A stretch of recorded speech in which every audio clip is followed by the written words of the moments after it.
সমাগত পোহৰৰ উৎসৱ দীপাৱলী। পোহৰৰ উৎসৱ দীপাৱলীলৈ মাজত কেইটামান দিন বাকী থকাৰ অৱস্থাতে মাটিৰে বিভিন্ন সামগ্ৰী নিৰ্মাণ কৰি উলিয়াবলৈ সাজু হৈ উঠিছে টিয়ক ৰাজাবাৰীৰ কুমাৰ গাঁৱৰ মৃৎশিল্পীসকল। বংশানুক্ৰমে চলি অহা এই ৭ম পুৰুষীয়া শিল্পবিধক আজিও ধৰি ৰাখিছে গাঁওখনৰ কেইবাটাও পৰিয়ালে। ইতিমধ্যে বিভিন্ন উৎসৱ পাৰ্বণত ব্যৱহৃত মাটিৰে নিৰ্মিত সামগ্ৰীৰ উপৰিও দীপাৱলীৰ আগমুহূৰ্তত হাজাৰ হাজাৰ মাটিৰ চাকি সাজি উলিয়াইছে গাঁওখনৰ মৃৎশিল্পীসকলে।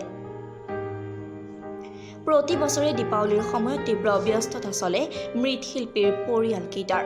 দীপাৱলী আহিলেই বৃহৎ পৰিমাণৰ মাটিৰ চাকি পূৰণৰ বাবে তীব্ৰ মনোভাৱেৰে ব্যস্ত হৈ পৰে তেওঁলোক। বিভিন্ন নিত্য ব্যৱহাৰ্য সামগ্ৰী যেনে কলহ, মলা, ধূপদানি, গাখীৰৰ টেকেলি, চৰু, ধূনাপান আৰু বিয়া জোৰোণত দিয়া ঘট টেকেলি আদিও উল্লেখযোগ্য ভূমিকা গ্ৰহণ কৰি আহিছে।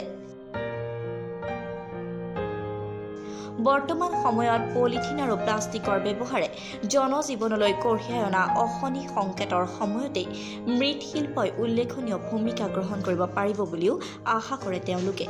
পৰিতাপৰ কথা যে গাঁওখনৰ যিসকল লোক এই শিল্পৰ লগত জড়িত হৈ আছে সেই লোকসকল আজি পৰ্যন্ত বঞ্চিত হৈ আহিছে প্ৰকৃত শিল্পীৰ মৰ্যাদাৰ পৰা।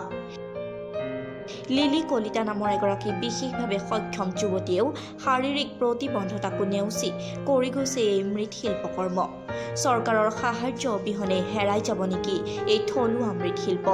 এই শিল্পবিধক আগন্তুক দিনত চৰকাৰে জীয়াই ৰখাৰ ক্ষেত্ৰত আগন্তুক দিনত চৰকাৰে কেনেধৰণৰ ব্যৱস্থা গ্ৰহণ কৰিব সেয়া হ'ব লক্ষণীয়।